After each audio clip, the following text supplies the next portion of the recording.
Releasing their debut EP in 1986 titled Cry in the Night, which was released independently. Of course, they would end up, having their EP get picked up by Metal Blade in 1988. So the band themselves would get picked up by Atlantic Records, and in 1989 they would release their debut full-length album titled Race Against Time. Now, I only heard the Cry in the Night EP. That's all I heard, but I never cared to check this one out because of reviews. Very differently. I once say, of course, Metal Archives, hearing that it's definitely good. Then on Scott's Water page, it says that it's more closer to a bit glam sounding at times. And not really the crushing, US power metal that was really, displayed on the Cry in the Night EP. So I was kind of like, again, I didn't know what to really think. So upon giving this album a listen yesterday, here's my point of view. Album starts off strong, at least good. I wouldn't say strong, it's promising with Shoot Down Night, which is okay. All Alone, the title track, all fine. Nothing really too spectacular there. Then we get Circular Flight of the One-Winged Sparrow, which is a instrumental, and it's very acoustic, all acoustic.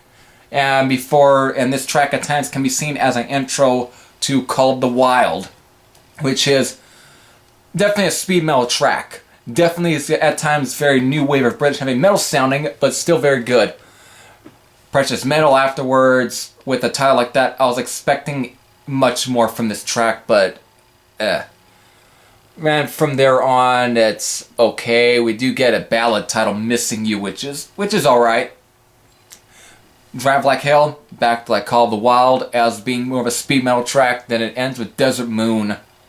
It's okay. It's an okay track. It's an instrumental that could be similar to Circular Flight of the One-Winged Sparrow, but it's just okay. Here's my real issue with this album. It's production. The production is thin. It doesn't. I think it robs the album of it. Terry Dunn's guitar sound isn't as.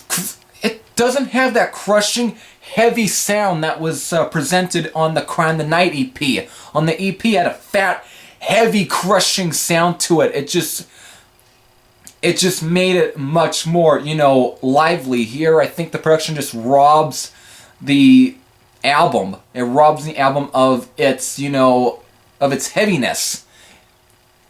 And of course, even the drum sound is very thin. It's like the person's using pencils as his drumsticks. It's like he accidentally brought his drumstick and just had a pair of fucking pencils and those big pencils or maybe so there and I don't know. Overall, it's an okay album. Of course, through Scott Waters' page, him playing the 2012 album, through his spinning episodes and so forth, they're using him as background music. It seemed like the band definitely made up for this album, and we're actually going kind of back to the sort of sound, at least progressive in the sound that should have been from the Cry in the Night EP.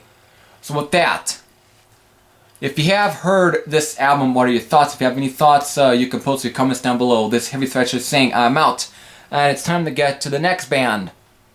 Alright.